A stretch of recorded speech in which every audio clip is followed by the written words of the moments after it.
এটা একটা পাত্র,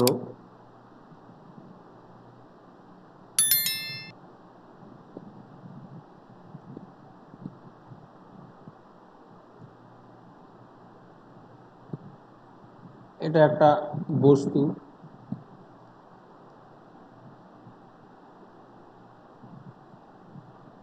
এটা একটা পরিবাহী।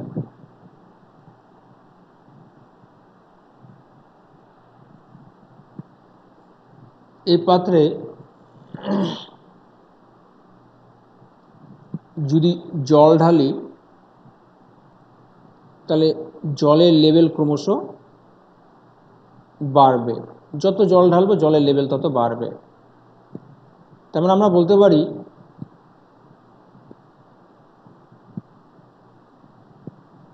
জল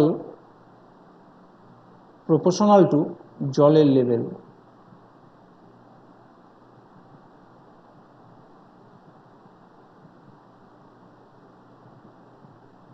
এই বস্তুটাকে যত আমি তাপ দিব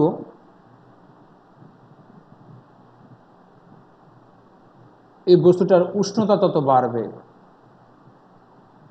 এক্ষেত্রে তাপ প্রপোর্শনাল টু উষ্ণতা বৃদ্ধি।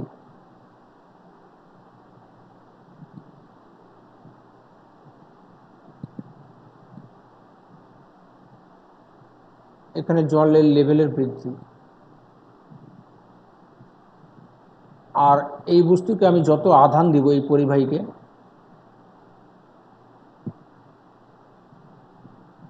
এর বিভব তত বাড়বে। অর্থাৎ আধান প্রপোর্শনাল টু বিভব পার্থক্য।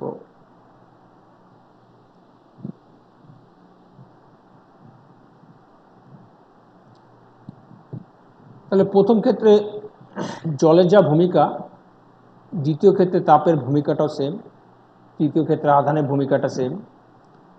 প্রথম ক্ষেত্রে জলের লেভেল বৃদ্ধির যা ভূমিকা, দ্বিতীয় ক্ষেত্রে উষ্ণতা বৃদ্ধির সেম ভূমিকা, আর তৃতীয় ক্ষেত্রে বিভব পার্থক্যের ভূমিকা সেম। এইভাবে জল ঢালতে ঢালতে একটা সময় আমরা দেখব এই পাত্র থেকে জল উপচিয়ে পড়ছে। এরকম ভাবে তাপ দিতে দিতে একসময় আমরা দেখব বস্তু আর তাপ ধরে রাখতে পারছে না, তাপ ছেড়ে দিচ্ছে।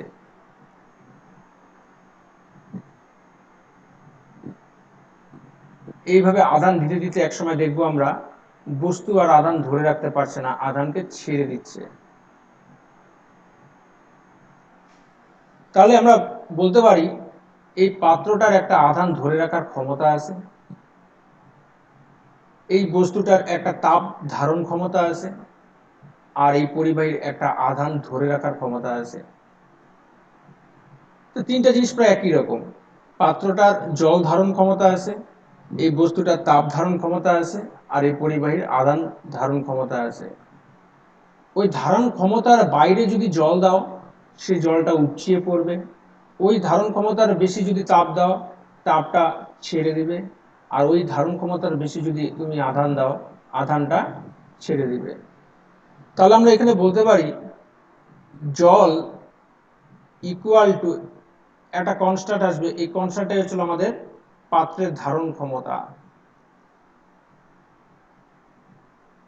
পাত্রের জল ধারণ ক্ষমতা ইনটু জলের লেভেলের বৃদ্ধি।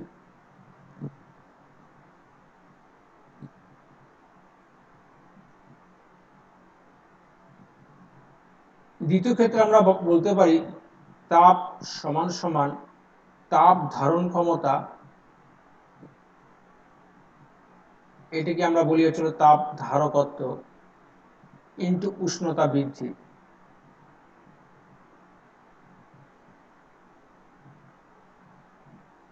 এটাকে আমরা বলি হচ্ছিল এইচ ইকুয়াল টু, এই তাপ ধারকত্বটাই হচ্ছিল এমএস, আর এই উষ্ণতার পরিবর্তনটাই হচ্ছিল থিটা, আমাদের চেনা ফর্মুলা। আর এখানেও আধান ইকুয়াল টু আধান ধরে রাখার ক্ষমতা, মানে হচ্ছিল আমরা এখানে বলবো ধারকত্ব ইন্টু বিভব পার্থক্য বিপা।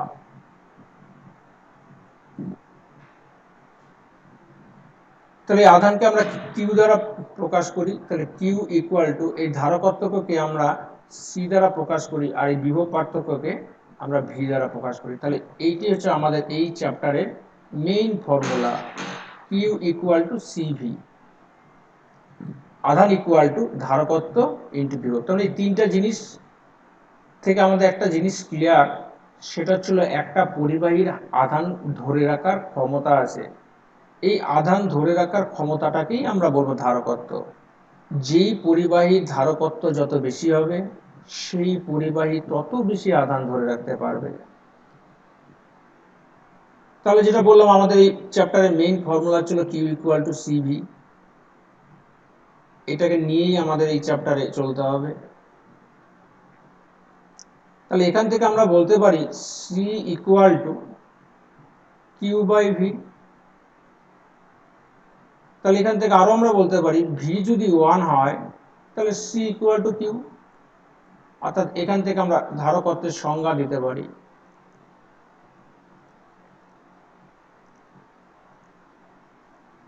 সংজ্ঞাটা আমি আর লিখছি না, মুখে বলছি। বলছে ভি যদি 1 হয় তাহলে কিউ মানে হচ্ছে সি, অর্থাৎ কোনো পরিবাহীর বিভব একক পরিমাণ বৃদ্ধি করতে যতটা আধান দিতে হয় পরিবাহীটাকে তাকে আমরা বলবো পরিবাহীর ধারকত্ব। কোনো পরিবাহীর বিভব একক পরিমাণ বৃদ্ধি করতে যে পরিমাণ আধান দিতে হয় তাকে আমরা বলবো হচ্ছিল পরিবাহীর ধারকত্ব। এই ধারকত্ব হচ্ছিল আমাদের স্কেলার রাশি, ধারকত্ব হচ্ছে স্কেলার রাশি। এবং আরেকটা জিনিস জানতে হবে, সেটা হচ্ছিল ধারকত্ব কখনো নেগেটিভ হয় না, অর্থাৎ ধারকত্ব সর্বদা ধনাত্মক, অর্থাৎ আধান ধরে রাখার ক্ষমতা কখনো ঋণাত্মক হয় না। ম্যাক্সিমাম এরকম হতে পারে যে আধান ধরে রাখতে পারছে না, মানে আধান ধারণ ক্ষমতা শূন্য, কিন্তু আধান ধরে রাখার ক্ষমতা কখনো ঋণাত্মক হতে পারে না। এরপর আমরা যেটা বুঝবো সেটা হচ্ছিল ধারকত্বের একক মাত্রা। ধারকত্বের একক কি হবে? আমাদের ধারকত্বের ফর্মুলা সি ইকুয়াল টু হচ্ছিল কিউ বাই ভি। তাহলে এখান থেকে আমরা বলতে পারি সিজিএস একক হবে হচ্ছিল আমাদের কি, এই যে কিউ এর একক বাই ভি এর একক, অর্থাৎ ইএসইউ বিভব, ইএসইউ আধান বাই ইএসইউ বিভব, বা এই ইএসইউ আধানটাকে আমরা বলি হচ্ছিল স্ট্যাট কুলম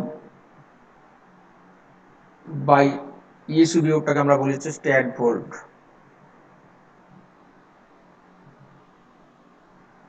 বা এটাকে আমরা ইএসইউ ধারকত্ব বলতে পারি,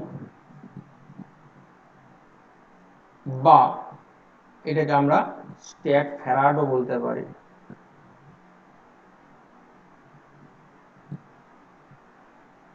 তাহলে যার যেটা খুশি সে সেটা ব্যবহার করবা।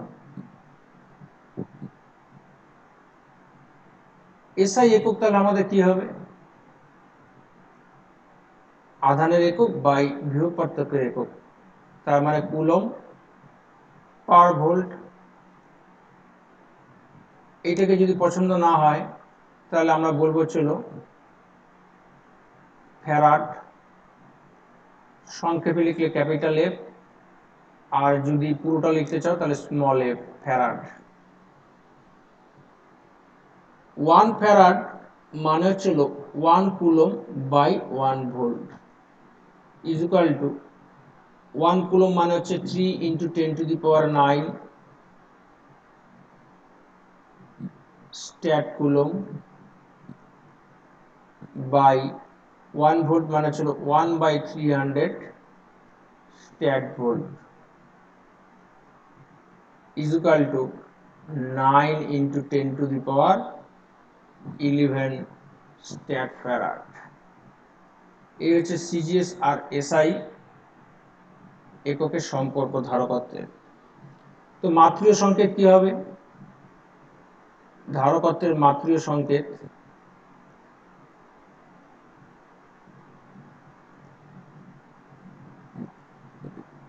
আমরা দেখলাম C = Q/V। কিউ বিভব পার্থক্য মানে হচ্ছিল কৃতকার্য বাই আধান। এই আধানটা উপরে উঠে হয়ে গেল আধানের স্কয়ার বাই কৃতকার্য। তাহলে ধারকত্বের মাত্রা হবে হচ্ছিল Q²। কিউ এর মাত্রা হচ্ছিল আমাদের I/T, তাহলে স্কয়ার আসে বলে I²T²। আর কৃতকার্যের মাত্রা হবে হচ্ছিল আমাদের mL²T⁻²। তাহলে ধারকত্বের একক হবে হচ্ছিল m⁻⁻1 L⁻⁻2 T⁴ আর I²। এই হচ্ছে আমাদের ধারকত্বের মাত্রিয় সংকেত। ধারকত্ব সম্পর্কে আমাদের একটা ধারণা হলো। এবার এই ধারকত্ব কোন কোন বিষয়ের উপর নির্ভর করে? ধারকত্ব নির্ভর করে কার কার উপর?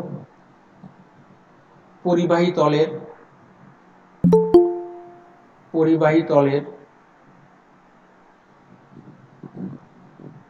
ক্ষেত্রফল ও আকৃতি,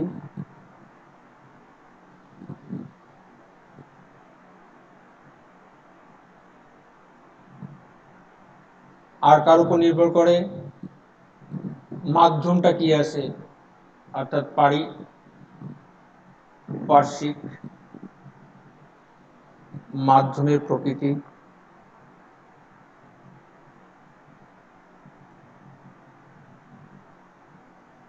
আর কার উপর নির্ভর করে? অন্যান্য পরিবাহীর উপস্থিতি।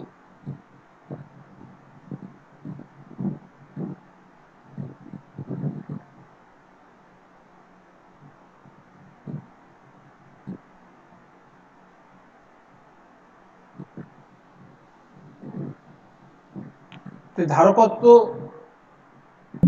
এদের উপর কেমন করে নির্ভর করে, কেন নির্ভর করে, আমরা পরবর্তীকালে ধারকত্বের যে ফর্মুলা তৈরি করব তখন সেখানে ব্যাপারটা বুঝতে পারবো। আপাতত আমরা দেখে রাখলাম যে ধারকত্ব এই তিনটা বিষয়ের উপর নির্ভর করে, তাছাড়া আরো একটা বিষয়ের উপর নির্ভর করে, এটা আমরা পরে বলবো। এরপর আমরা যেটা বার করব সেটা হচ্ছিল পরিবাহী গোলকের ধারকত্ব।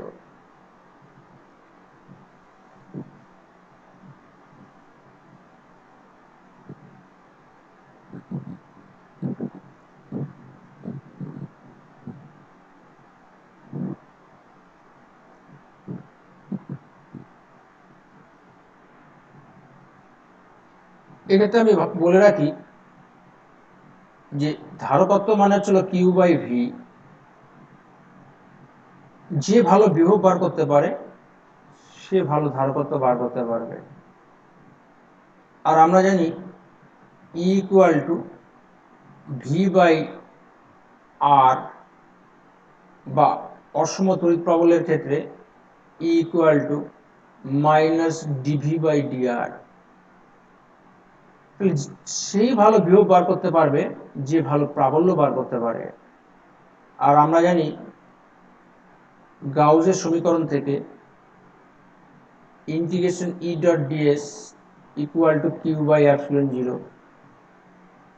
তার মানে যে ভালো গাউসের সূত্র পড়ছে সে ভালো প্রাবল্য বার করতে পারবে, যে বিভবের ব্যাপারটা ভালো করে পড়ছে সে প্রাবল্য জানলে বিভব বার করতে পারবে, আর যে বিভব বার করতে পারবে সে ধারকত্ব বার করতে পারবে। আরেকটা উপায় আছে প্রাবল্য বার করা, সেটা হচ্ছিল কি না E = বল বাই আধান, অর্থাৎ যে ভালো বল বার করতে পারবে সেও প্রাবল্য বার করতে পারবে। আর বল বার করার উপায় হচ্ছিল আমাদের কুশু, অর্থাৎ কুলম্বের সূত্র। অর্থাৎ যে ভালো কুলম্বের সূত্র জানে সে প্রাবল্য বার করতে পারবে, প্রাবল্য বার করতে পারলে সে বিভব বার করতে পারবে, আর বিভব বার করতে পারলে সে ধারকত্ব বার করতে পারবে। আর পুশুর সাবস্টিটিউট হিসেবে এখানে আরেকটা আমাদের সূত্র আছে, সেটা হচ্ছে গাউসু অর্থাৎ গাউজের সূত্র। গাউজের সূত্রটা তার মানে ভালো করে পড়তে হবে, কুলম্বের সূত্রটাও ভালো করে পড়তে হবে। তাহলে আমাদের বিভব বার করতে হবে। পরিবাহী গোলকের ধারকত্ব বার করতে গেলে আমাদের বিভব বার করতে হবে প্রথমে। তাই একটা পরিবাহী গোলক, এই গোলকের মধ্যে কিউ আধান দেওয়া আছে, গোলকের পৃষ্ঠে মনে করো কিউ আধান দেওয়া আছে, আর এই গোলকের ব্যাসার্ধ হচ্ছিল ক্যাপিটাল আর। এর আগে আমরা বিভবের চ্যাপ্টারে দেখেছি যে এই পরিবাহী গোলকের পৃষ্ঠে যে আধান আছে সেক্ষেত্রে বাইরে কোনো বিন্দুতে বিভব নির্ণয়ের সময় আমরা ধরে নিতে পারি এই পৃষ্ঠের আধানটা তার কেন্দ্রে কেন্দ্রীভূত আছে। তাহলে আমরা বলতে পারি যে পরিবাহী গোলকটার বিভব কত হবে, তাহলে V equal to Q by 4πε0 আর। এটা শূন্য মাধ্যমের ক্ষেত্রে আমরা করলাম, শূন্য বা বায়ু মাধ্যমের ক্ষেত্রে এই পরিবাহী গোলকটার বিভব হচ্ছিল আমাদের কিউ বাই 4πε0 আর। এটা ছিল পৃষ্ঠের বিভব। পৃষ্ঠের বিভব যা হবে সলিড পরিবাহীর ভেতরে বিভব প্রত্যেকটা বিন্দুতে তাই হয়। তাহলে আমরা বলতে পারি C equal to Q by V. তাহলে কিউ ভিটা আমরা এখানে বসালাম, কিউ বাই 4πε0 আর, তার মানে আসলে হচ্ছিল 4πε0 আর। তাহলে কোনো পরিবাহী গোলকের ধারকত্বর ফর্মুলা হচ্ছিল 4πε0 আর। বায়ু বা শূন্য মাধ্যম না হয় যদি অন্য কোনো মাধ্যম হয় তাহলে সেক্ষেত্রে ফর্মুলাটা হয়েছিল সি ইকুয়াল টু 4πε আর। যদি আমরা সিজিএস এ করি তাহলে আমাদের বিভবের ফর্মুলাটা হবে ছিল কিউ বাই কে আর। তাহলে সেক্ষেত্রে ধারকত্বের ফর্মুলা হবে C is equal to Q by V. V এর জায়গায় আমরা লিখতে পারি কিউ বাই কে আর। তাহলে সি ইকুয়াল টু কে আর। এটা হচ্ছে সিজিএস এ। তা সিজিএস এ যদি বায়ু মাধ্যম হয় তাহলে আমরা পরাবৈদ্যুতিক ধ্রুবক কে ইকুয়াল টু 1 বলতে পারি। তাহলে সেক্ষেত্রে সিজিএস পদ্ধতিতে কোনো পরিবাহী গোলকের ধারকত্ব কে এর জায়গায় 1 বসালে আমরা দেখতে পাচ্ছি তার ব্যাসার্ধের সমান। অর্থাৎ সিজিএস পদ্ধতিতে কোনো পরিবাহী গোলকের ধারকত্ব তার ব্যাসার্ধের সমান। এই জন্য অনেক সময় কি হয় ধারকত্বের একক হিসাবে সেন্টিমিটারও ইউজ করা হয়। যেরকম মনে করো হঠাৎ করে বললো যে ধারকত্ব 10 সেন্টিমিটার, ঘাবড়ানোর কিছু নাই। ধারকত্ব 10 সেন্টিমিটার মানে হচ্ছিল একটা 10 সেন্টিমিটার ব্যাসার্ধের যে গোলক তার যে ধারকত্ব তাই হবে। তা 10 সেন্টিমিটার ব্যাসার্ধের গোলকের ধারকত্বের মানটা তার মানে 10, কিন্তু ধারকত্বের একক তার সেন্টিমিটার হবে না, তাহলে সেটা হচ্ছিল স্ট্যাট ফ্যারাড। এরপর আমাদের খুব ইম্পর্টেন্ট এই চ্যাপ্টারে সেটা হচ্ছিল আহিত পরিবাহী স্থিতিশক্তি।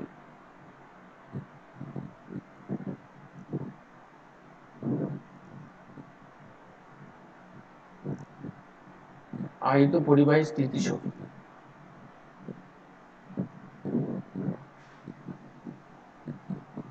potential energy of charged conductor। তা আহিত পরিবাহী স্থিতিশক্তি কাকে বলবো? কোনো পরিবাহীকে আধান দেওয়ার সময় কিছু কাজ করতে হয়। অর্থাৎ মনে করো এই পরিবাহীটাতে কিউ আধান আছে, তাহলে এই পরিবাহীর কিউ আধান থাকার জন্য একটা বিভব আছে, সেটা আমি ছোট হাতের ভি নাম দিলাম। আর এই পরিবাহীটার ধারকত্ব ছিল সি। তো এবার যদি মনে করো আমি আধান নিয়ে আসতে চাই, তাহলে এই আধান নিয়ে আসলে পরে আমাদের এই কিউ আধানটা কিন্তু কি করবে, এই আধানকে বিকর্ষিত করবে। তাহলে সেই বিকর্ষণের বিরুদ্ধে তোমাকে কি করতে হবে, আধানটাকে এই গোলকের পৃষ্ঠে নিয়ে আসতে হবে কার্য করে। তুমি যে কার্যটা করবা, যে কার্য করে তুমি এই ডিকিউ আধানটাকে পরিবাহীর পৃষ্ঠে নিয়ে আসবা, সেই কৃতকার্যটাই এখানে স্থিতিশক্তি হিসাবে সঞ্চিত হবে। তাই পরিবাহীটার মধ্যে আধান কত আছে ধরলাম কিউ, পরিবাহীটার বিভব কত ভি, আর পরিবাহী ধারকত্ব ছিল সি। এই অবস্থায় আমরা কি করব, এই যে ডিকিউ আধানটাকে আমরা অসীম থেকে নিয়ে আসব। তাহলে যে কাজ করতে হবে সেই কার্যটা খুব ক্ষুদ্র কার্য হবে, যেহেতু ক্ষুদ্র আধান আনছি। তাহলে এই যে কৃতকার্যটা আমি অসীম থেকে পরিবাহী পৃষ্ঠ, পৃষ্ঠ মানে সারফেস, এই জন্য এস নাম দিলাম, এইটুকু আনতে আমাদের কৃতকার্য কত হবে না, আমরা এই ফর্মুলাটা জানি, ডাব্লিউ এ বি মানে হচ্ছিল আমাদের যাকে আনবো সেই আধানটা ইন্টু ভিবি মাইনাস ভিএ। এখানে যখন এবি থাকবে তখন এখানে ভিবি মাইনাস ভিএ হয়, উল্টাটা হয়। তাই এখানে কোন আধানকে আমরা আনতে চাচ্ছি, ডিকিউ আধানটাকে আনতে চাচ্ছি, তাহলে সেই জন্য এখানে আধানটা লিখলাম। আর যেহেতু এখানে ইনফিনিটি আর এস আছে, তার মানে এটা ছিল V S minus V infinity.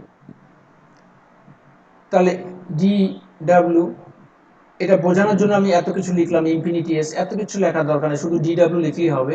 এইটা ইজুকাল টু যেই আধানটা আনলাম সেই আধানটা, আর সারফেসের বিভব কত আছে আমাদের, এই পৃষ্ঠের বিভবটাকে আমি ছোট হাতের ভি ধরেছি, তাহলে ছোট হাতের ভি মাইনাস ভি ইনফিনিটি মানে অসীমের বিভব, এই অসীমের বিভব কত হয় সবসময়, ভি ইনফিনিটি সবসময় হয় চলে জিরো, অসীমের বিভব জিরো বসালাম।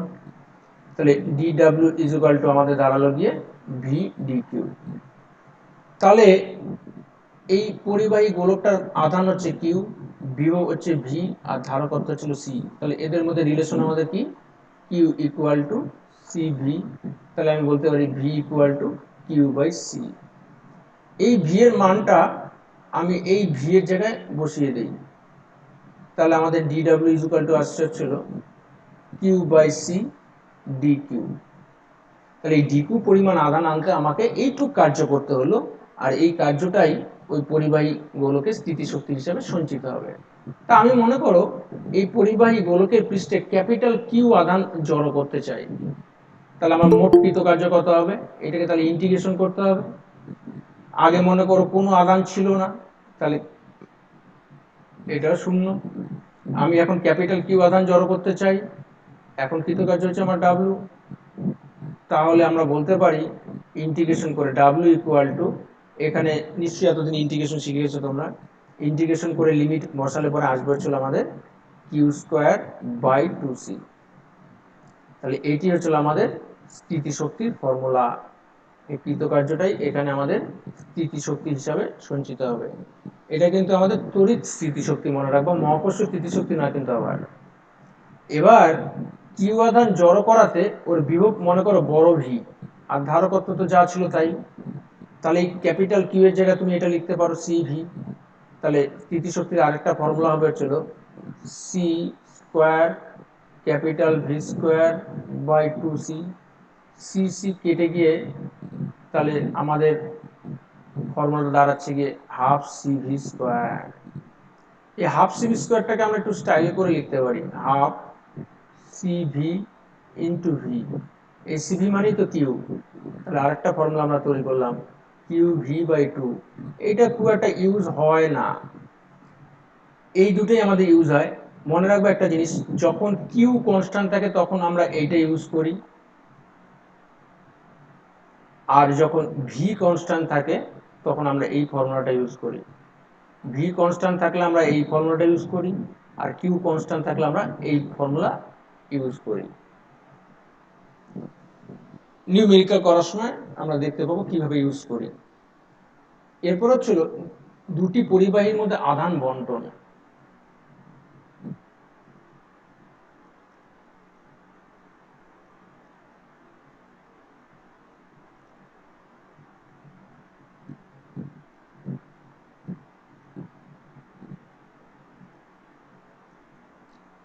দুটি পরিবাহীর মধ্যে আধান বন্টন, অনেকক্ষণ সবুজ কালি দিয়ে লিখলাম। এবার আমার কাকাকে নিলাম কাছে, কাকা মানে হচ্ছিল কালো কালি। দুটি পরিবাহীর মধ্যে আধান বন্টনের ব্যাপারটা কি, এটা একটা পরিবাহী, নাম দিলাম এ, আর এটা একটা পরিবাহী, এর নাম দিলাম বি। এর মধ্যে আধান আছে কিউ ওয়ান, এর মধ্যে আধান আছে কিউ টু, এর ধারকত্ব সি ওয়ান, এর ধারকত্ব C2, এর বিভব V1, এর বিভব হচ্ছে V2। এই বিভবটা বেশি, বি এর বিভবটা কম। এবার আমি যদি এই দুটো পরিবাহীকে একটা পরিবাহী তার দ্বারা যুক্ত করি, তাহলে বেশি বিভব থেকে কম বিভবের দিকে আধান যাবে যতক্ষণ না বিভব সমান হয়। বেশি বিভব থেকে কম বিভবের দিকে যাবে যতক্ষণ না বিভব সমান হয়, অর্থাৎ এদের বিভব সমান হয়ে যাবে। তা যেহেতু এ থেকে আমার বিতে আধান গেল, যেহেতু এ থেকে বিতে আধান গেল, তাহলে এর আধানের পরিমাণ কমবে আর বি এর আধানের পরিমাণ বাড়বে। এর আধানের পরিমাণ কমে হলো Q1 প্রাইম আর বি এর আধান বেড়ে হলো Q2 প্রাইম। ধারকত্ব কিন্তু এই পরিবাহী তার দ্বারা যুক্ত করার উপর কিন্তু নির্ভর করে না, ও যা আছে তাই থাকবে, কারণ আমরা ধারকত্ব কোন কোন বিষয়ের উপর নির্ভর করে আমরা একটু আগে দেখলাম। এই যে আমাদের বিভবটা এখন সমান হয়ে গেল, এই বিভবকে আমরা বলি হচ্ছিল কমন পোটেনশিয়াল বা সাধারণ বিভব।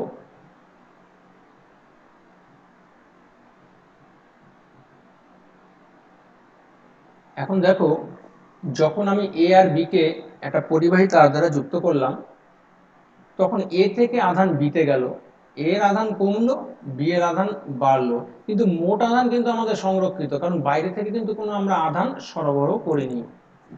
তাহলে যেহেতু আমাদের মোট আধান সংরক্ষিত, যেহেতু মোট আধান কনস্ট্যান্ট, তার জন্য আমরা বলতে পারি আগে যে মোট আধান ছিল এখন এ আর বি এর মোট আধান ওই সেমই আছে। তো আমরা জানি Q1 মানে কি, C1 V1, Q2 মানে হচ্ছে C2 V2, Q1 প্রাইম মানে C1 V, এই যে C1 V, আর Q2 প্রাইম মানে C2 V। Q1 মানে C1 V1, Q2 মানে C2 V2, Q1 প্রাইম মানে C1 V plus Q2 prime মানে C2 V। এখান থেকে যদি V কমন নাও, তাহলে সাধারণ বিভবের ফর্মুলা বার হয়ে গেল C1 V1 plus C2 V2 by C1 plus C2। তাহলে এই হচ্ছে আমাদের সাধারণ বিভব বার করার ফর্মুলা। এরপরে দেখো,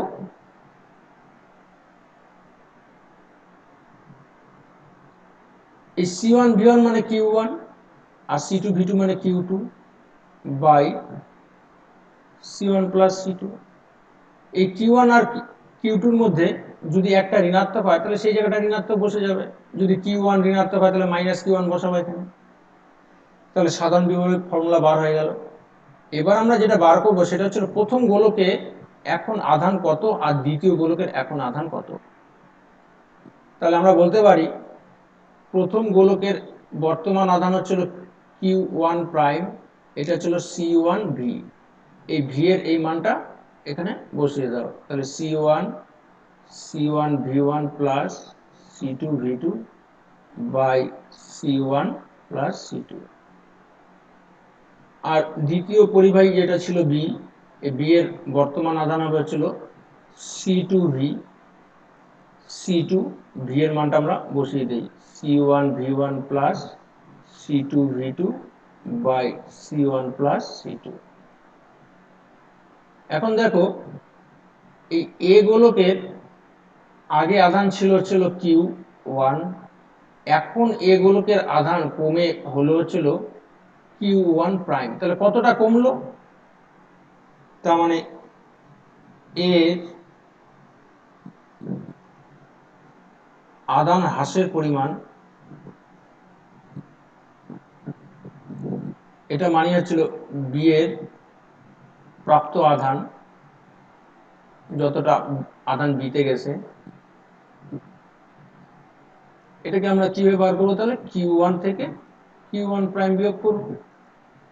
Q1 মানে আমাদের কি C1 V1 minus Q1 prime বার করা আছে এখানে C1 V1 plus C2 V2 by C1 plus C2। তাহলে খুব সুন্দর করে বিয়োগটা করলে পরে খুব সুন্দর একটা ফর্মুলা আসবে। C1 C2 by C1 plus C2 V1 minus V2। খুব সুন্দর দেখতে ফর্মুলাটা। এটা হচ্ছে আমাদের এ কর্তৃক যতটা আধান বিতে গেল তার পরিমাণ। এবার দেখো এই শক্তিরও তো একটা পরিবর্তন হতে পারে। সে শক্তির পরিবর্তন কিভাবে বার করব? না, এ আর বি এর যখন আমি তার দ্বারা যুক্ত করিনি তখন এ আর বি এর মোট শক্তি ছিল হচ্ছে আমাদের E1, আর যখন তার দ্বারা যুক্ত করলাম এ আর বি কে, তার দ্বারা যুক্ত করলে পরে আমাদের আধান এ থেকে বিতে গেল। এখন মনে করো এদের মোট শক্তি হচ্ছিল E2, মোট শক্তি কিন্তু E2। তাহলে দেখি তো E1 থেকে E2 বিয়োগ করলে পরে কি দাঁড়ায়।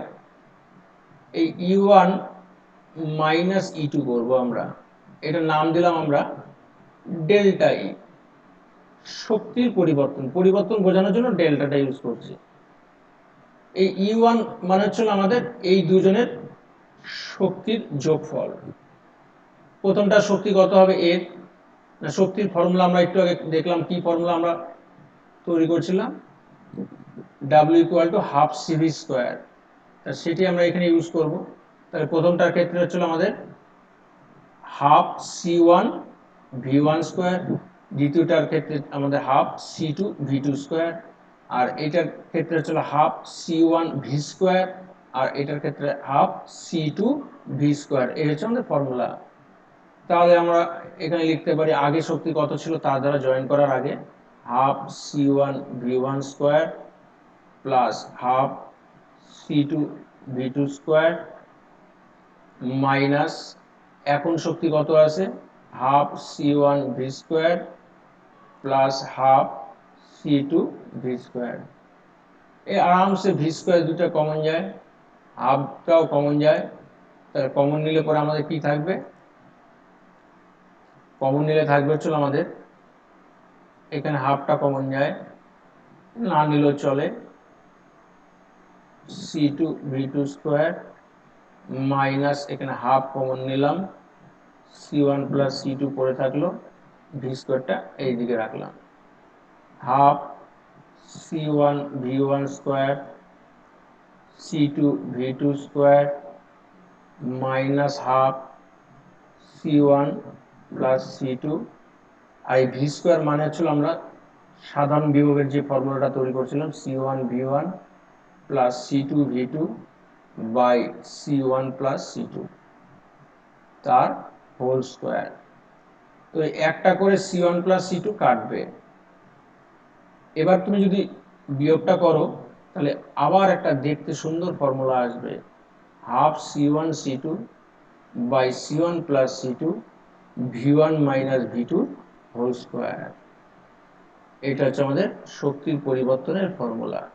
দেখো কতটা আধান গেল, এই যে ফর্মুলাটা আছে সেই ফর্মুলাটা আর এই ফর্মুলাটা দেখতে প্রায় একই রকম।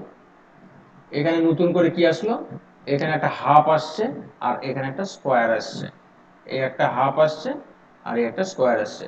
একটা ফর্মুলা মনে থাকলে একটা তুমি নিজে মনে করে নিতে পারবা।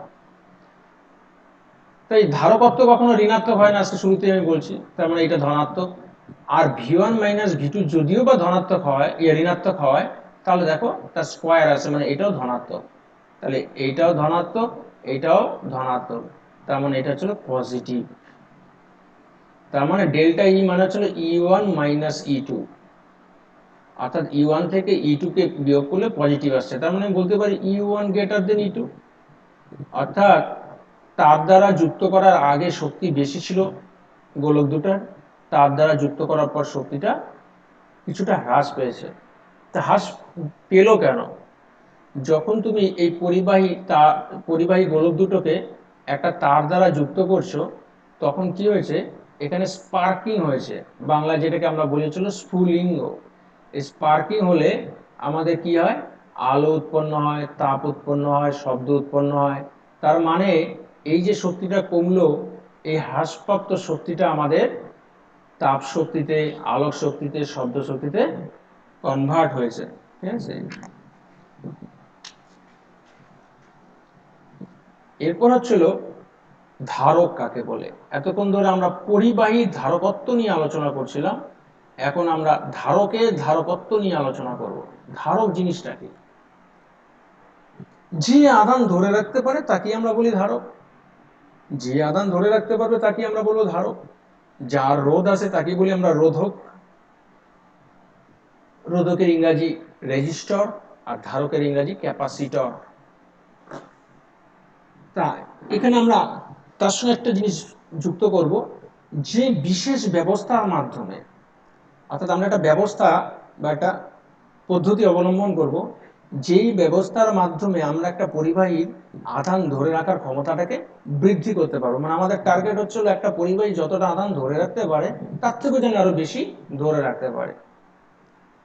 তাহলে যে বিশেষ ব্যবস্থার মাধ্যমে আমরা কোনো পরিবাহীর আধান ধরে রাখার ক্ষমতাটা বৃদ্ধি করতে পারি, সেই বিশেষ ব্যবস্থাটাকে আমরা বলবো হচ্ছিল ধারক। তাই বিশেষ ব্যবস্থাটা কি দেখি তো আমরা, কি ব্যবস্থা করলে আমাদের আধান ধরে রাখার ক্ষমতা বৃদ্ধি পায়। তো মনে করো এই একটা পরিবাহী প্লেট, তো এর মধ্যে কোনো আধান নেই, তার মানে এর বিভব হচ্ছিল শূন্য। এর বিভব হচ্ছিল শূন্য। এবার একে আমরা কি করলাম, একটা তড়িৎ উৎসের সাথে যুক্ত করলাম। এই তড়িৎ উৎসের ধনাত্মকের সাথে যুক্ত করলাম।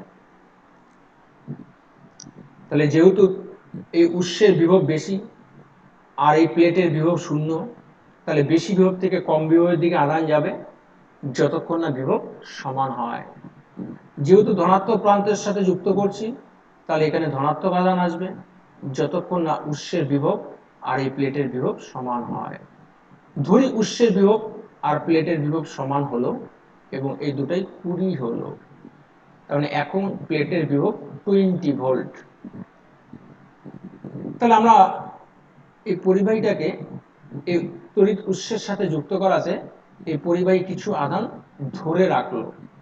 আমি আরো বেশি আধান এখানে জড়ো করতে চাই, অর্থাৎ এই পরিবাহীটার আধান ধরে রাখার ক্ষমতা আরো বৃদ্ধি করতে চাই। তার জন্য এখানে কি করতে হবে, আরেকটা পরিবাহী নিতে হবে, নাম দিলাম এটা বি। তো এই যে বি পরিবাহী নিলাম, তার দুটো পৃষ্ঠ, একটা ভেতরের পৃষ্ঠ, একটা বাইরের পৃষ্ঠ। তা আবেশের দরুন, তড়িৎ আবেশের দরুন এই ভিতরের পৃষ্ঠে ঋণাত্মক আধান আবিষ্ট হবে আর বাইরের পৃষ্ঠে ধনাত্মক আধান আবিষ্ট হবে।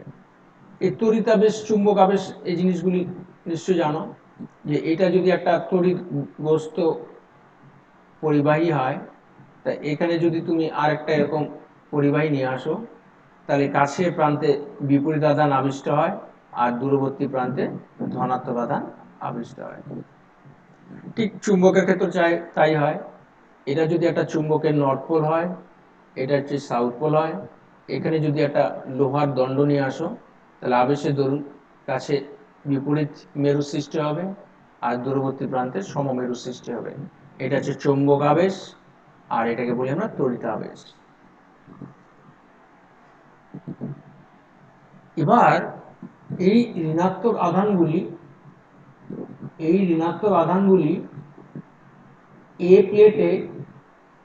এ প্লেটে ঋণাত্মক বিভব তৈরি করবে। এই ঋণাত্মক আধানগুলি এ প্লেটে ঋণাত্মক বিভব তৈরি করবে। তাহলে এ প্লেটের বিভব কত ছিল আমাদের, 20 ছিল। এবার বি প্লেটের ভেতরের ঋণাত্মক আধানগুলি এ প্লেটে যে বিভব তৈরি করলো সেটা ছিল আমাদের -3 ধরলাম। আর এই ধনাত্মক আধানগুলি আমাদের কি করবে, এই এ প্লেটে ধনাত্মক বিভবের সৃষ্টি করবে। ধরলাম এই ধনাত্মক বিভব 2, এটা 3 ধরলাম মানে বেশি ধরলাম, আর এটা 2 ধরলাম কম ধরলাম। তার কারণটা হলো এই ঋণাত্মক আধানগুলি আমাদের এ প্লেটের কাছে আছে আর ধনাত্মক আধানগুলি এ প্লেট থেকে দূরে আছে। যত দূরে থাকে বিভবটা তত কম হয়, যার জন্য এই বি প্লেটের বাইরের আধানগুলি কম বিভব তৈরি করছে আর বি প্লেটের যে ভেতরে আধানগুলি আছে ঋণাত্মক আধানগুলি সেগুলি আমাদের বেশি বিভব তৈরি করছে। কারণ আলটিমেটলি এখন এ প্লেটের বিভব কত হচ্ছে, এ প্লেটের বিভব হচ্ছিল 19, তাহলে ছিল 20, এই 20 বিভবটা আমাদের চেঞ্জ হয়ে গেল 19। তাহলে দেখো উৎসের বিভব এখন বেশি আর এ প্লেটের বিভব এখন কম। আমরা জানি বেশি বিভব থেকে কম বিভবের দিকে আধান যাবে যতক্ষণ না আধান বিভব সমান হয়।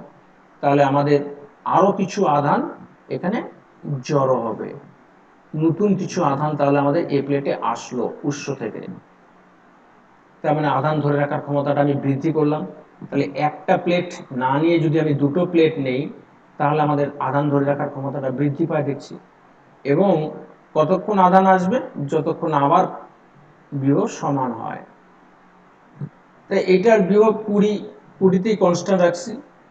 এই কথা চিন্তা করে যে মনে করো সমুদ্রের জল থেকে যেরকম সমুদ্রের জল থেকে 1 বালতি জল তুললে পরে যেরকম সমুদ্রের জলের কোনো পরিবর্তন হয় না, সেরকম আমি ধরছি যে এই উৎসটা, এই তড়িৎ উৎস থেকে কিছু আধান নিয়ে গেলেও এর বিভবের কোনো পরিবর্তন হয় নাই। এবার তোমার কি করতে হবে, এই বি প্লেটের পৃষ্ঠটাকে, বাইরের পৃষ্ঠটাকে গ্রাউন্ড করে দিতে হবে, ভূ সংলগ্ন করে দিতে হবে। তাহলে ভূ সংলগ্ন করলে কি হয়, এই ধনাত্মক আধানগুলি পৃথিবীর ভেতরে চলে যাবে। ঠিক আছে, কারণ পৃথিবীর বিভব হচ্ছিল 0, সব আধানের টেন্ডেন্সি হচ্ছিল পৃথিবীতে চলে যাওয়া। তাহলে ধনাত্মক আধানগুলি পৃথিবীতে চলে গেল। ঋণাত্মকগুলি গেল না কেন? না, এই যে ধনাত্মক আধানগুলি আছে, এই ধনাত্মক আধানগুলি এই ঋণাত্মক আধানগুলিকে আকর্ষণ করে ধরে রেখেছে, এই জন্য যেতে পারে নাই। এই যে এই পরিবাহীটাকে যদি আমি গ্রাউন্ড করে দেই তাহলে এই ধনাত্মক আধানগুলি কিন্তু চলে যাবে, কিন্তু এই ঋণাত্মকগুলি যেতে পারবে না, কারণ এই ঋণাত্মকগুলিকে ধনাত্মক আধানগুলি আকর্ষণ করে রাখছে। তাহলে যেহেতু ধনাত্মক আধানগুলি চলে গেল, তাহলে এই ধনাত্মক বিভবটা আর নাই। তাহলে এখন পরিবাহী প্লেটের বিভব কত হচ্ছে আমাদের? পরিবাহী প্লেটের বিভব আমাদের কমে গিয়ে হয়ে যাচ্ছে 17। ওরে বাবা, অনেক কমে গেল। তাহলে পরিবাহী প্লেটের বিভব 17 হয়ে যাওয়াতে আমার আরো বেশি আধান উৎস থেকে এখানে জড়ো হবে যতক্ষণ না বিভব সমান হয়। তার মানে আমরা দেখলাম একটা পরিবাহীর বদলে যদি দুটো পরিবাহী ব্যবহার করি এবং দ্বিতীয় পরিবাহীটাকে যদি আমরা গ্রাউন্ড করে দেই তাহলে আমাদের পরিবাহীর আধান ধরে রাখার ক্ষমতাটা অনেক বৃদ্ধি পাচ্ছে। এই ব্যবস্থাটাকেই আমরা বলবো ছিল ধারক।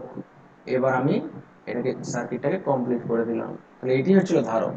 তাহলে ধারক কিছুই না, ধারক মানে হচ্ছিল পরিবাহী, কিন্তু একটার বদলে দুটো নিলাম। অর্থাৎ দুটো সমান্তরাল প্লেট নাও, যার একটা গ্রাউন্ড করা থাকবে, বা দুটো সিলিন্ডার নাও, পরিবাহী চোঙাকৃতি পরিবাহী নাও দুটো,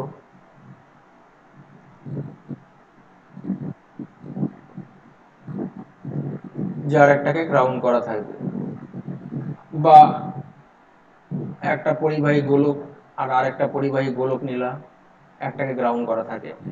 তাহলে এটাকে বলবো প্যারালাল প্লেট ক্যাপাসিটার, এটাকে বলবো সিলিন্ড্রিক্যাল ক্যাপাসিটার। ঠিক আছে, আর এটাকে বলবো আমরা স্ফেরিক্যাল ক্যাপাসিটার।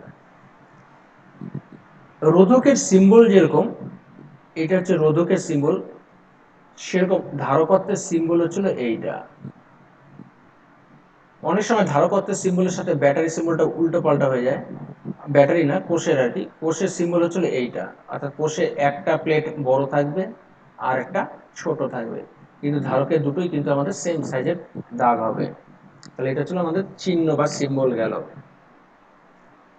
এবার একটা সমান্তরাল পাত ধারক, এখানে যদি কিউ আধান থাকে তাহলে আবেশের দরুন এখানে মাইনাস কিউ তৈরি হবে। আমরা একটু আগে তাই দেখলাম, এখানে যদি কিউ আধান থাকে তাহলে আবেশের দরুন এখানে মাইনাস কিউ আধান তৈরি হয়েছে, আর বাইরে যে প্লাস কিউটা তৈরি হবে সেটা গ্রাউন্ড করাতে চলে গেছে। তাহলে আমি যদি এখন বলি ধারকের আধান, ধারকের আধান বলতে আমরা বুঝবো ছিল ধারকের এই দুটো প্লেটের মধ্যে যে কোনো একটা প্লেটে আধানের মানকে, এই প্লেটে আধানের মান কিউ, এই প্লেটে আধানের মান কিউ, তাহলে আমরা বলতে পারি ধারকের আধান হচ্ছিল কিউ। আর যদি বলি ধারকের মোট আধান বললে আমরা বলবো এই প্লেটের আধান আর ওই প্লেটের আধানের যোগফল, মানে মোট আধান হচ্ছে 0, কিন্তু ধারকের আধান হচ্ছিল আমাদের কিউ। এই সমান্তরাল প্লেটটার মাঝখানে যদি এরকম চিহ্ন দেয় তাহলে বুঝতে হবে যে এটা হচ্ছিল পরিবর্তনশীল ধারক, অর্থাৎ এর ধারকটা তুমি চেঞ্জ করতে পারবা। এরপর আমাদের পরাবৈদ্যুতিক ধ্রুবক, এটা মানেটা কি? মনে করো এটা একটা সমান্তরাল প্লেট ধারক, এরপর থেকে আর এই গ্রাউন্ড করা সিম্বলটা আমরা দিব না, অটোমেটিক না দেওয়া থাকলেও বুঝতে হবে যে এখানে গ্রাউন্ড করা আছে। এই যে সমান্তরাল প্লেট ধারকটা আছে, এটা ধারকত্ব মনে করো সি। এবার এই প্লেটটার মাঝখানে তুমি কি করলা, একটা মাধ্যম ঢুকিয়ে দিলা, এখানে একটা মাধ্যম ঢুকিয়ে দিলা যার পরাবৈদ্যুতিক ধ্রুবক হচ্ছিল কে। তাহলে এখন এর ধারকত্ব হয়ে যাবে C1 ইকুয়াল টু আগে যা ধারকত্ব ছিল তার কে গুণ, ঠিক আছে? ধারকত্ব ছিল কে গুণ হয়ে যায়। মনে রাখবা যে নর্মালি বলের ফর্মুলা হচ্ছিল আমাদের F equal to Q1 Q2 by নিচে কে আর স্কোয়ার। প্রাবল্যের ফর্মুলা আমরা সাধারণত এইভাবে ইউজ করি, Q by K R square. বিভবের ফর্মুলা আমরা বলেছিল Q বাই কে আর, অর্থাৎ এই ফর্মুলাগুলিতে কেটা নিচে থাকে। তার মানে পরাবৈদ্যুতিক মাধ্যম দিলে পরে বলটা কম কাজ করে, প্রাবল্য কম হয়, বিভব কম হয়। কিন্তু ধারকত্বের ফর্মুলা কিন্তু উল্টা। ধারকত্ব আমরা দেখছিলাম পরিবাহী গোলকের ক্ষেত্রে ধারকত্ব ছিল তার এই সি ইকুয়াল টু কে আর, তার মানে এখানে কিন্তু কেটা নিচে নাই, এখানে সব কে নিচে ছিল। তার মানে মাধ্যম ইউজ করলে ধারকত্ব বৃদ্ধি পায়। তাহলে মাধ্যম ইউজ করলে পরে আমাদের বল হ্রাস পায়, প্রাবল্য হ্রাস পায়, বিভব হ্রাস পায়, কিন্তু ধারকত্ব বৃদ্ধি পায়। এই ফর্মুলাগুলিতে কে গুলি নিচে আসে, এখানে উপরে আসে। আর যদি এসআইতে করি তাহলে এই যে 4 পাই এপসিলন জিরোটা এখানে সবসময় নিচে থাকে, আর ধারকত্বের যত ফর্মুলা আছে সেই ফর্মুলায় 4 পাই কে এপসিলন জিরোটা উপরে থাকবে। মানে ভালো করে লিখলে পরে এরকম দাঁড়াচ্ছে 4 পাই এপসিলন জিরো কে, মানে কাপ্পা হয়ে যাবে তখন এটা আর।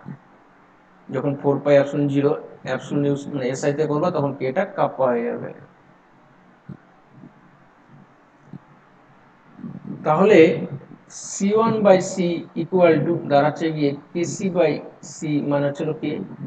সুতরাং আমরা পরাবৈদ্যুতিক ধ্রুবকের সংজ্ঞাটা দিতে পারি এইভাবে, যে কোনো মাধ্যম যদি ইউজ করি তাহলে যা ধারকত্ব হবে, আর বায়ু বা শূন্য মাধ্যম ইউজ করলে যে ধারকত্ব হবে, তাদের অনুপাতকে আমরা বলবো পরাবৈদ্যুতিক ধ্রুবক বা কাপ্পা। এরপর আমরা যেটা করব সেটা ছিল সমান্তরাল পাক ধারকের ধারকত্ব।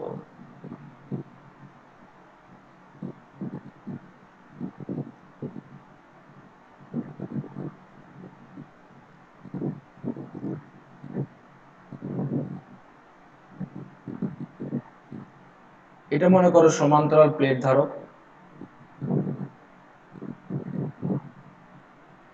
এখানে আমাদের প্লাস আধান আছে, এটা তলমাত্রিক ঘনত্ব সিগমা, আর এখানে ঋণাত্মক আধান আছে, এটা তলমাত্রিক ঘনত্ব মাইনাস সিগমা, এটাকে গ্রাউন্ড করা আছে। তাই সিগমা মানে হচ্ছিল আধান বাই ধারকত্ব, তোমার ক্ষেত্রফল, যেখানে ক্ষেত্রফল মানে কি অ্যাকচুয়ালি প্লেট দুইটা দেখতে এরকম হয়, এই হচ্ছে একটা প্লেট আর এই হচ্ছে আরেকটা প্লেট, এটাকে গ্রাউন্ড করা থাকে। এই ক্ষেত্রফলটা হচ্ছিল আমাদের এ। এখন এই যে প্লেটটা আছে এই প্লেটটার যে ডাইমেনশন বলতে আমরা এখানে দৈর্ঘ্য প্রস্থ বুঝি, এই ডাইমেনশনের তুলনায় অর্থাৎ এই প্লেটটার দৈর্ঘ্য আর প্রস্থের তুলনায় এই দূরত্বটা খুব কম হয়। এই দূরত্ব কম হওয়াতে কি হয়েছে, এই ধনাত্মক আধান থেকে ঋণাত্মক আধানের দিকে যখন বলরেখাগুলি বের হয়, দূরত্ব কম হওয়াতে কি হয়, চট করে এখানে ঢুকে যায়।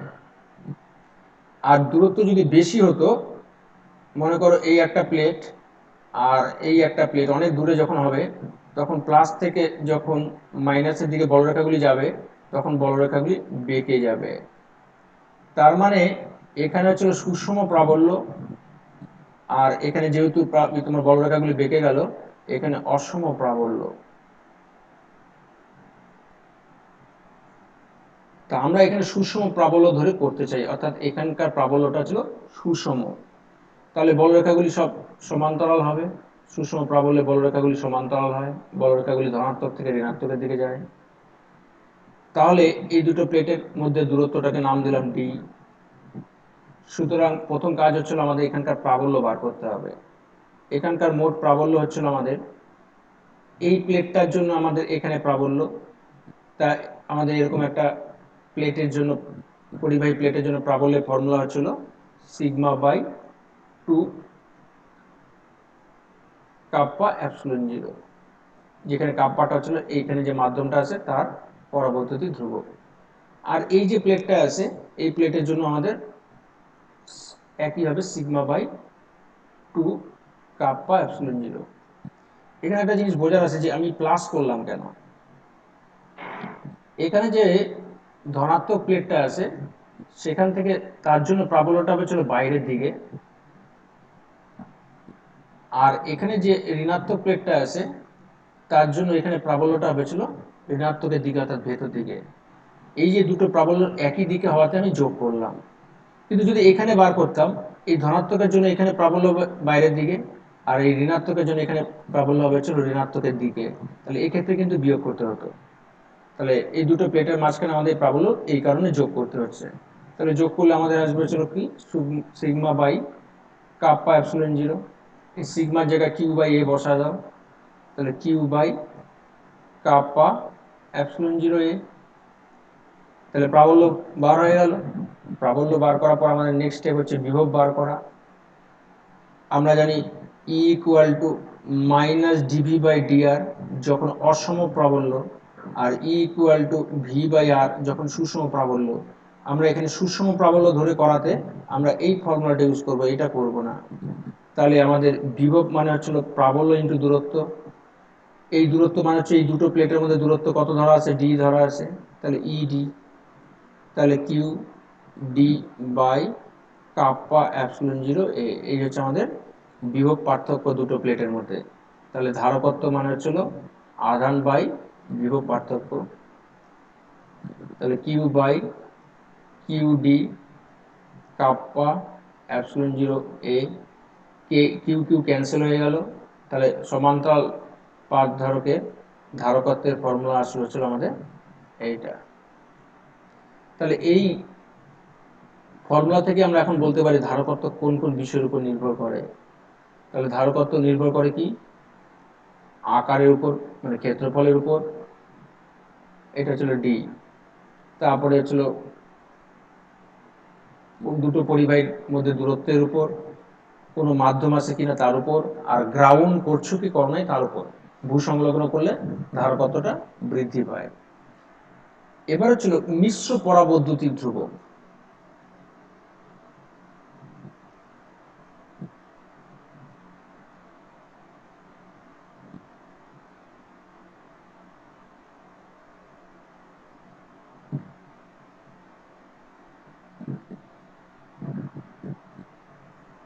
মিশ্র পরাবৈদ্যুতিক ধ্রুবকযুক্ত মাধ্যম মানেটা কি? মনে করো এই দুটো প্লেটের মাঝখানে যে মিডিয়ামটা আছে এটাকে আমি দুটো পার্টে ভাগ করলাম। এটা থিকনেস D1, এটা থিকনেস D2, এটা পরাবৈদ্যুতিক ধ্রুবক কাপ্পা 1, এটা হচ্ছে কাপ্পা 2। এখানে প্লাস আধান আছে, তাহলে এখানে সমপরিমাণ মাইনাস আধান, আর আবেশের দরুন এখানে সমপরিমাণ প্লাস আধান। এখানে আবেশের দরুন মাইনাস আধান, আর যেহেতু বাইরের পৃষ্ঠটা গ্রাউন্ড করা আছে সেজন্য আর প্লাসটা দরকার নেই। এবার এখানে আমাদের বিভব পার্থক্য আর এখানকার বিভব পার্থক্য যোগ করলে আমি মোট বিভব পার্থক্য বার করতে পারবো। তাহলে এই দুটো প্লেটের মধ্যে বিভব পার্থক্য কত? এই প্লেট আর এই প্লেটের মধ্যে বিভব পার্থক্য V1, আর এই প্লেট আর এই প্লেটের মধ্যে বিভব পার্থক্য ছিল V2। তাহলে যোগ করলে আমি মোট বিভব পার্থক্য বার করে নিতে পারবো। তাহলে V1 মানে হচ্ছিল আমাদের E1 D1 আর V2 মানে হচ্ছিল E2 D2। এই যে একটু আগে আমরা বিয়োগ পার্থক্য ফর্মুলা দেখে নিলাম, V মানে হচ্ছে ED। এবার E1 কত হবে? E1 এর ফর্মুলা আমরা একটু আগে দেখছি, সিগমা বাই কাপ্পা 1 এপসিলন 0 হবে, আর এখানে হবে হচ্ছিল সিগমা বাই কাপ্পা 2 এপসিলন 0। এবার এই সিগমা মানে হচ্ছিল কিউ বাই এ,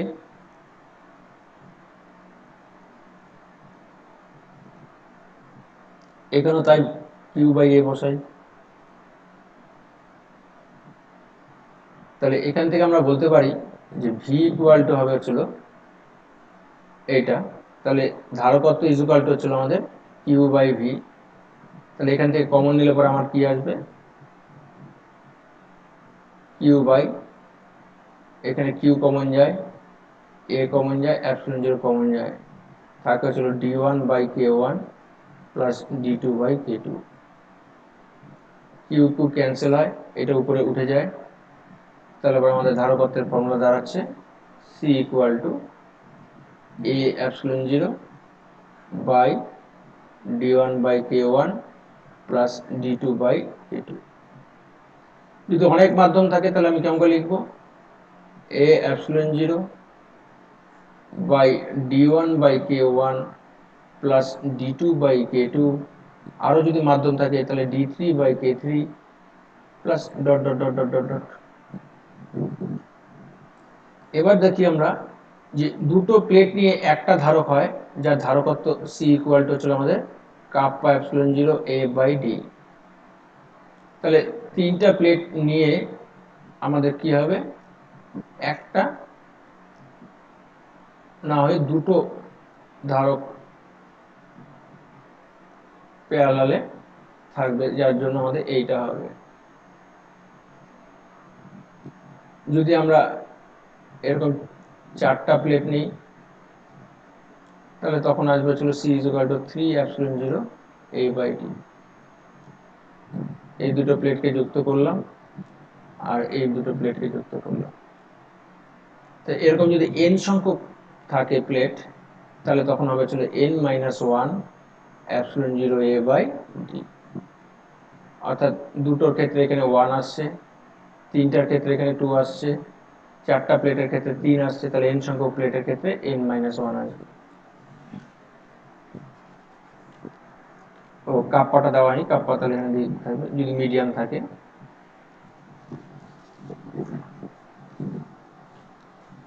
এরপর ছিল শক্তি ঘনত্ব। আমরা প্রায় শেষে দিয়ে চলে আসছি। শক্তি ঘনত্ব, শক্তি ঘনত্ব মানে ছিল আমাদের এই সমান্তরাল প্লেট দ্বয়ের মধ্যবর্তী এই মাধ্যমটা ছিল এরকম ছিল, এই ক্ষেত্রফল ছিল এ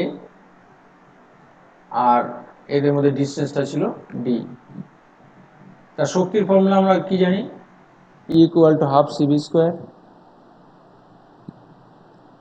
হাফ সি কত আমাদের সমান্তরাল প্লেট ধারকের ক্ষেত্রে?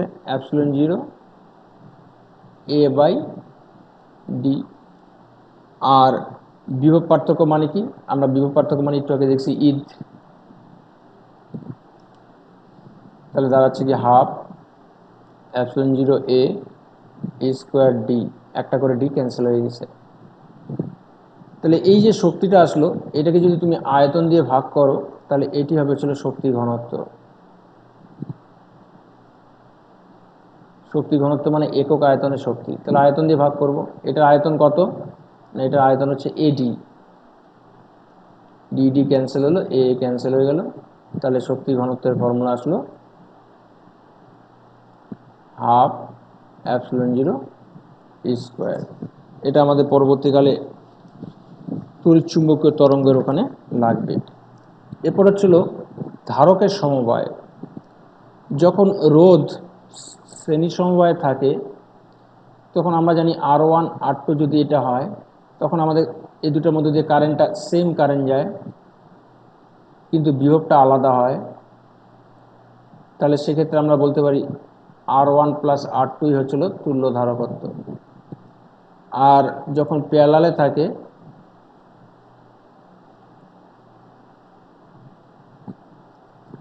তখন ভিটা সেম হয়, অর্থাৎ ভি কনস্ট্যান্ট হয়, ধারকত্ব আলাদা, রোধ আলাদা, তখন কারেন্টটা দুজনের মধ্যে দিয়ে গিয়ে ভাগ হয়ে যায়। এটার মধ্যে দিয়ে ধরো I1 যায়, এটার মধ্যে দিয়ে I2 যায়। তার মানে এখানে ভি আলাদা, ভিটা আলাদা, আইটা সেম, আর এখানে ভিটা সেম, আইটা আলাদা। এখানে ফর্মুলা আমরা কি জানি, 1/r equal to 1/r1 plus 1/r2। এখানে দেখি তো তাহলে কি হয়, যখন ধারক শ্রেণীতে থাকে তখন এটার আধান যা হবে এটার আধানও তাই হবে, মানে কিউ কনস্ট্যান্ট, বিভব দুজনে আলাদা থাকে এবং ধারকত্ব ধরলাম আলাদা। তাহলে আমি বলতে পারি যে এই দুটো মিলে যদি আমি একটা ধারক তৈরি করি যার মধ্যে দিয়ে ওই একই আধান যাবে, ওই দুজনের বিভব পার্থক্য যা ছিল ওর একারই বিভব পার্থক্য তাই, আর ওই আধানটা সেম আধানই যাচ্ছে, তাহলে আমি বলতে পারি যে এই বিভবটা হচ্ছিল ওই দুটো বিভবের যোগফল। তাহলে ভি মানে হচ্ছিল আমাদের কি, Q by C, V one মানে কিউ বাই সি ওয়ান, আর ভি টু মানে হচ্ছিল কিউ বাই সি টু। তাহলে আমাদের 1/c equal to 1/c1 plus 1/c2। অর্থাৎ রোধের ক্ষেত্রে সমান্তরালে যেরকম ফর্মুলা আসলো, আমাদের ধারকের শ্রেণীতে সেই রকম ফর্মুলা আসলো। উল্টা, ধারক যদি সমান্তরালে থাকে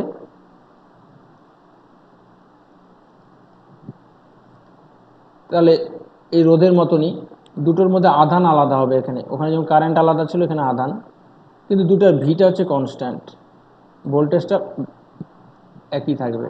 এটা ধারকত্ব C1, এটা ধারকত্ব C2। এই দুটো মিলে যদি তুমি একটা ইউজ করো, যার আধান হচ্ছে কিউ, যার ধারকত্ব হচ্ছে সি, আর বিভব যা ছিল ওখানে এখানেও তাই, তাহলে আমি বলতে পারি এই যে মোট আধানটা, ঠিক আছে, এখানে যে আধানটা আছে মোট আধানটা, সেটা হচ্ছে ওই দুটো আধানের যোগফল।